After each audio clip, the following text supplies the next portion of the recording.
क्या आपको सूरत हाल लगती है? अमेरिका क्या जवाब दे सकता है और क्या फेस सेविंग ढूंढ रहा है, या फिर वाकई हम जंग के अख्ताम की तरफ जाएंगे, या फिर ये जंग बढ़ती दिखाई दे रही है आपको? अमेरिका के पॉइंट ऑफ व्यू से ये जंग बढ़ती हुई दिखाई दे रही है। अमेरिका बहुत ज़्यादा पिछले 2 दिनों में बिल्डअप कर रहा है अपने जो उसका मिलिट्री आर्सेनल है उसका इस रीजन के अंदर। और जी। इसराइल भी जो असलहा पहुँच रहा है या जहाज़ों की बात हो रही है या इसके अलावा वहाँ पे और भी हुँ। मिसाइल जो हैं और बहरी बेड़े जो हैं उस तरफ चले हैं। तो वो भी मुबस्सिरीन का कहना ये है कि वो उनमें खरीदो-फ़रोख्त से ज़्यादा वहाँ पे मिलिट्री बिल्डअप की बात हो रही है। तो ये तो बहुत ही खतरनाक बात की तरफ इशारा करता है। इसका तो मतलब ये है कि ट्रंप ये जो कह रहे हैं कि हमने एक दफ़ा ईरान के ऊपर एक भरपूर बमबारी करनी है और फिर वही हमारी विक्ट्री होगी, तो ये तो अगर खुदा ना ख़ास्ता होता है, तो फिर ईरान को रिटेलिएट करने से कौन रोक सकता है? हुँ। और इसको इस पूरे जो सिचुएशन है इसको रोकने के लिए फिर कौन बीच में कूद पड़ेगा? और किसके पास जो है वो ये लिवरेज है कि वो अमेरिका को इस बात पे मनवा सके कि हुँ, आप जो है ये हुँ, हरकत मत करिए। हुँ, लेकिन अमेरिका के अंदर अपनी एक बहुत स्ट्रॉन्ग लॉबी है, एक बहुत उनका स्ट्रॉन्ग वो एक ऐसा पूरा स्कूल ऑफ थॉट है जो जिनका ये ख़्याल है कि ईरान के मसले का हल जो है, वो हमें हतमी तौर पे करना है। और जिस सूरत-ए-हाल में ईरान अब पहुँच गया है यहाँ पे इसे छोड़ना जो है, ये तो ना सिर्फ़ ये कि अमेरिका की शिकस्त है, बल्कि ईरान हुँ। को बहुत ज़्यादा ताकतवर प्लेयर के तौर पे खित्ते के अंदर छोड़ जाना है। अगर रीडिंग यही है, तो फिर तो हालात जो हैं वो ख़तरनाक सूरत-ए-हाल इख्तियार कर सकते हैं। हुँ, मगर दूसरी तरफ हिम्मत या हौसले की बात ये है या उम्मीद की बात ये है कि प्रेज़िडेंट पुतिन ने 1 घंटे की गुफ्तगू की है ट्रंप के जी, साथ और उनको बाकायदा ये कहा है कि आप इस जंग को रोक दें और इस जंग को मज़ीद मत बढ़ाएँ। और साथ में ईरान ने पाकिस्तान को 3 फ़ेज़ेज़ के अंदर जो है वो 3 स्टेज अपना प्लान दे दिया है कि इस प्लान के ऊपर अगर काम किया जा सकता है, जी। तो सबके लिए बहुत बेहतर होगा जिसमें बहरहाल हुँ, पहले स्टेज पे जंग का रुकना बहुत ज़रूरी है और फिर दूसरी हुँ। स्टेज पे स्टेट ऑफ होर्मुज़ जो है, उसको कैसे चलाया जाएगा, ये बात तय पाएगी। और बिल्कुल, ये यही मामला सबसे तय बड़ी पाएगा। लिंचपिन शाज़िया है। साहिबा, हमने देखा अमेरिका की जानिब से 9 तजावीज़ आईं और अब फिर 14 निकात जो हैं तजावीज़ पर मबनी ईरान की जानिब से सामने आए हैं। और अगर हम देखें तो ईरानी पासदारान इनकलाब ने ट्रंप को नामुमकिन जंग या ख़राब डील का अल्टीमेटम दिया है। क्या तेहरान ये समझता है कि गिरती हुई मकबूलियत की वजह से ट्रंप इस वक्त दोबारा से जंग छेड़ने की पोजीशन में नहीं है? जितने लोगों से मैं राब्ते में हूँ और जितना उनका मीडिया मैं फ़ॉलो कर रही हूँ, ईरान किसी भी किस्म की धमकी वग़ैरह नहीं दे रहा है। वो हुँ, अभी भी चाहते हैं कि इस मसले से वो किसी तरह निकल आए। हुँ। लेकिन उनका ये कहना है कि हमें 100% यकीन है और हम तैयार बैठे हैं कि ये हमला करें। ये किसी अच्छा। किस्म की नेगोशिएशन या मुज़ाकरात की तरफ फ़िलहाल नहीं आना चाहते हाँ, हैं। लिहाज़ा हम भी खुद को तैयार करके बैठे हुए हैं। हम सिर्फ़ ये नहीं कहना चाहते कि जी हमें नेगोशिएशन का कोई हुँ, हक़ की कोई ज़रूरत नहीं है वग़ैरह-वग़ैरह।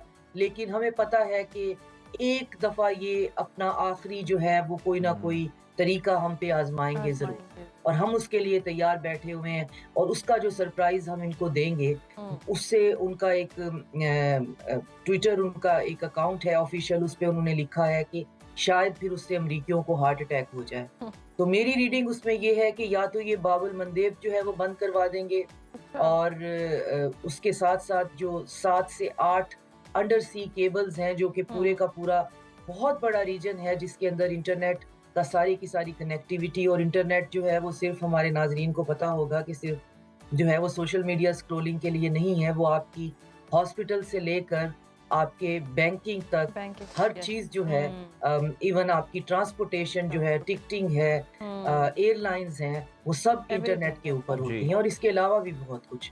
तो अगर वो 6-7 केबल्स जिनका आईआरजीसी ने नक्शा जो है, वो पब्लिश किया है कि वो कहाँ-कहाँ लोकेट हैं और हमें पता है कि वो कहाँ हैं, तो और अगर हम उनको काट सकते हैं, हुँ, तो ये एक ऐसा बड़ा डिज़ास्टर होगा जो कि फिर ट्रंप से ये नहीं सँभाला हुँ, जाएगा। अभी आप अपने प्रीएम्बल में महँगाई की बात कर जी, रहे थे। जी, जी, अभी हमारे पास महँगाई का जी। स्पिल ओवर उतना नहीं आया जितना इवन यूरोप में फ़ील हो यूरोप रहा में, है। जी। हुँ, वहाँ पे चीज़ें जो हैं पहुँचनी अब बंद हो चुकी हैं और जो चीज़ें स्टोरेज में हैं वो ख़त्म हो रही हैं। हुँ, तो ये जो महँगाई है, ये रिसेशन, डिप्रेशन की तरफ आराम से जा सकती है और इसका ऑलरेडी बहुत बड़ा प्रेशर जो है वो ट्रम्प हुँ। पे है जी, कि जी। एक जंग जो है, वॉर ऑफ चॉइस जो है, जो मुसल्लत की गई एक ऐसे जी। मुल्क के ऊपर जो जंग हुँ, करना भी नहीं हुँ, चाहता और आपके लिए कोई कैटेगोरिकली थ्रेट भी नहीं है हुँ। डायरेक्ट। तो हम्म। उस पे आप जंग मुसल्लत करके पूरे मुल्क को, पूरी दुनिया को आपने बिल्कुल, हॉल्ट कर शाज़िया साहिबा दिया और बिल्कुल अगर दुरुस्त फ़रमाया बाब अल आपने कि मंदेब जिस बंद तरह होता है। से ये सारी सिचुएशन हुई है, ज़बरदस्ती जंग मुसल्लत की गई है और हमने देखा भी कि जिस तरह से गल्फ़ स्टेट का प्रेशर आया, फिर ये मईशत के हवाले से एक डोनाल्ड ट्रंप पर प्रेशर आया और वो तो कहते थे कि जंगों के हामी नहीं है, बिज़नेसमैन है। ये सारी सूरत-ए-हाल के बावजूद भी अगर ये जंग अब छिड़ जाती है और लेट्स सपोज़ आपने हुर्मुज़ की बात कर लें, नाकाबंदी के मुतालबे से ईरान पीछे हटा है, लेकिन दूसरी तरफ हम देख रहे हैं कानूनी तौर पर अगर देखा जाए तो ये सूरत-ए-हाल जो बनती दिखाई दे रही है, उस पर क्या सिचुएशन हो सकती है कि कानून साज़ी के ज़रिए अमेरिका और इसराइल के जहाज़ों के लिए नो गो एरिया बनाने पर काम कर रहा है। अब नए हुर्मुज़ की बंदिश अमेरिका को ज़्यादा नुकसान पहुँचा रही है या ईरान को?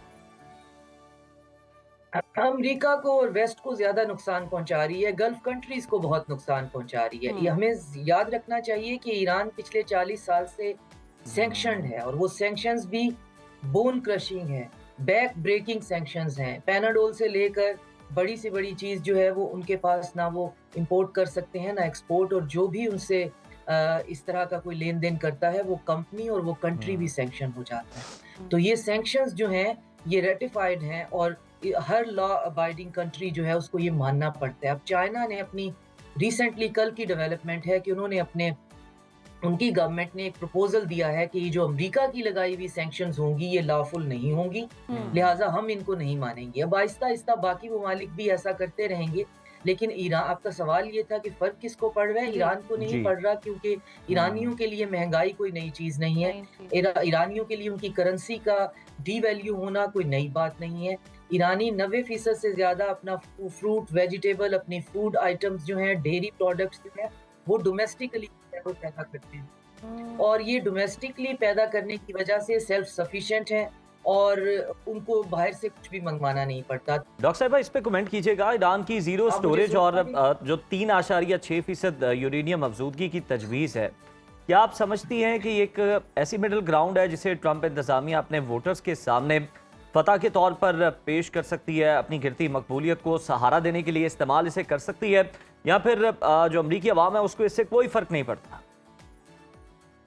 अमेरिकी अवाम को तो इससे कोई फ़र्क नहीं पड़ता कि ट्रंप जो है वो जिस अंधे कुएँ में गिर गए हैं। अब तो इनको जो है वो मिड टर्म में ही पता चलने वाला है कि अल्टीमेटली इनके साथ इनके अपने सेनेट ने क्या करना है। हुँ, अमेरिकी अवाम इस बात से लाताल्लुक हैं कि जंग कहाँ है और किससे है। हम्म। उनका प्रॉब्लम ये है कि जंग अब हमें किसी से भी नहीं चाहिए और हमें इसराइल फर्स्ट की पॉलिसी नहीं चाहिए। वहाँ पे एम्बियंस ये जी, है, वहाँ पे पल्स ये चल रही है। तो उसमें अमेरिका के लिए यूरेनियम की अफ़ज़ुर्दगी, आपने बहुत दुरुस्त निशानदेही की, एक बहुत बड़ी विक्ट्री हो सकती है और ईरान जो है, वो हमेशा से इस बात पे बात करने के लिए तैयार है। ये जी, बहुत गलत जो है वो परसेप्शन है कि ईरान का जो है ये सबसे वीक एरिया है या सबसे ज़्यादा उनका सेंसिटिव पॉइंट है। वो तो अभी मस्कत में पिछली जो नेगोशिएशन हो रही थी, वहाँ पे भी ज़ीरो एनरिचमेंट पे तैयार हो गए थे।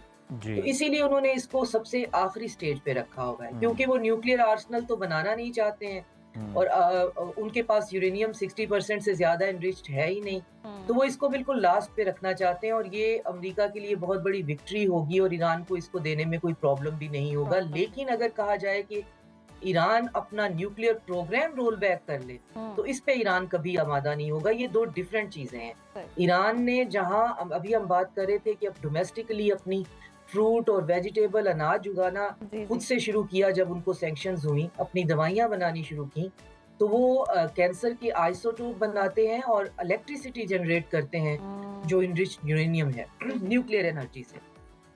सही। तो ये तो वो बिल्कुल नहीं छोड़ेंगे। उनके हुँ, पास इलेक्ट्रिक पावर प्लांट हैं जो न्यूक्लियर एनर्जी से जो है वो पावर्ड हैं और वो कैंसर का इलाज और बहुत सी और बीमारियों के इलाज के लिए हुँ, भी उनको ये न्यूक्लियर एनर्जी चाहिए। राइट। तो ये अमूमन माहिरीन कहते हैं कि ये 10% से ज़्यादा एनरिच्ड आपको नहीं चाहिए होता। सही। तो ईरान ने अपनी जो एनरिच्ड यूरेनियम है उसका परसेंटेज 60 कर लिया हुआ है, जो इसको न्यूक्लियर थ्रेशोल्ड स्टेट बनाता है, लेकिन उनके पास न्यूक्लियर आर्सेनल नहीं है। ठीक। तो उनको इससे कोई फ़र्क नहीं पड़ता कि वो इसको 60 से अबव ना करें। लेकिन मसला ये है कि जब वो इस पे मान जाते हैं तो अमेरिका कहता है कि आप इसको 0% पे करें, जी।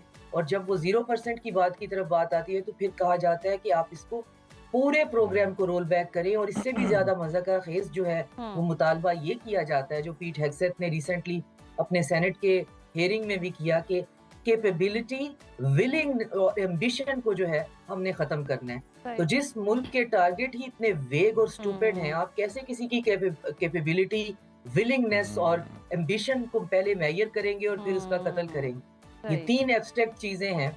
तो इसका मतलब ये है कि वहाँ पे जो क्वार्टर्स यहाँ तक आ जाते हैं, वो आपसे नेगोशिएशन करना ही नहीं चाहते। और नहीं यही चाहते। ईरानियों का कहना है कि हम जब भी इनके साथ न्यूक्लियर की बात पे बैठते हैं, तो ये एनरिचमेंट की परसेंटेज से चलते-चलते हमारी एम्बिशन और विलिंगनेस को जो है वो ख़त्म करने की बात करते हैं। तो इतने स्टूपिड और बेवकूफ़ लोगों के साथ आप नेगोशिएशन कैसे कर सकते हैं कि मेरे अंदर अगर एक विलिंगनेस है कि मैं कल को एक न्यूक्लियर पावर बन जाऊँ, तो ये मैं कहाँ से उनको विलिंगनेस टेबल पे रख के दूँ ताकि ये उसका गला घोंट दें? तो बिल्कुल।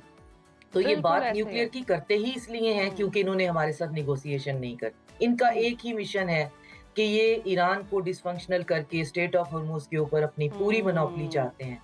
स्टेट ऑफ हॉर्मोज के ऊपर मोनोपोली नहीं होगी तो चाइना जो है वो इनके ये कंटेन करने का बिल्कुल, ख्वाब और नहीं ईरान देखते ऐसा रहेगा। होने देना तो नहीं चाइना चाहता। बिल्कुल ऐसे ही है, बिल्कुल दुरुस्त फरमाया आपने। वक्त की किल्लत है। बहुत शुक्रिया शाज़िया चीमा साहिबा आपके वक्त का।